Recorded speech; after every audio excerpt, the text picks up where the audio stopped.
இதாவது ஸ்கூல்ல வந்து ஃபர்ஸ்ட் டேர்ம் ஸ்டார்ட் பண்றாங்க.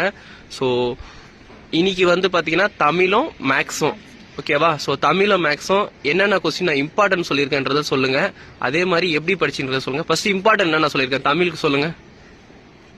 தமிழுக்கு வந்து மனப்பாட பகுதினா, அதுக்கு 2 மார்க் வந்து பலகை கன்ஃபார்ம் வரும்னா, அதுக்கடுத்து வந்து சிறுவினா வந்து ஃபர்ஸ்ட் 1 தேர்ட் 1 வரும்னா, நெடுவினா வந்து தமிழுமே வாழ்த்துவதற்காக அது வரும்னா, அதுக்கடுத்து வந்து புயலே ஒரு தோணி வரும்னா, அதுக்கடுத்து மொழியே ஆல்பம்னா அது ஃபுல்லாவே படிச்சீங்கன்னா நீங்க சொன்ன இம்பார்ட்டன்ட் தானே எல்லாமே வரும்.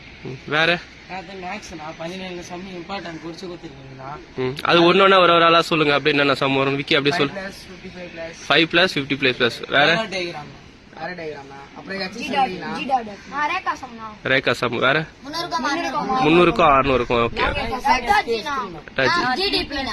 GDP long FOG.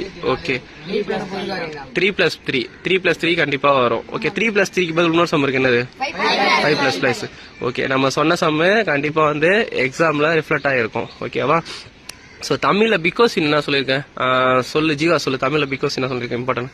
நாட்டு மொழியும் சொல்லிருக்கீங்க. ஃபர்ஸ்ட் क्वेश्चन அப்புறம் வந்து புயலிலே ஒருத்தங்களா அப்புறம் ரெண்டாவது இயர்ல வந்து பிம்பம் சொல்லிருக்கீங்க. சரி ஓகே 3 மார்க் என்ன சொல்லியிருக்கேன் சொல்லு விக்கி சொல்லு. 3 மார்க் இம்பார்ட்டன்ட். 3 மார்க்ல வந்து ஃபர்ஸ்ட் ஒன்னா அப்புறம் ஃபர்ஸ்ட் 1 ரெண்டாவது ஒன்னா மூணாவது ஒன்னு வந்து இம்பார்ட்டன்ட் இல்ல ஆனா படிச்சுவாங்க நீங்க.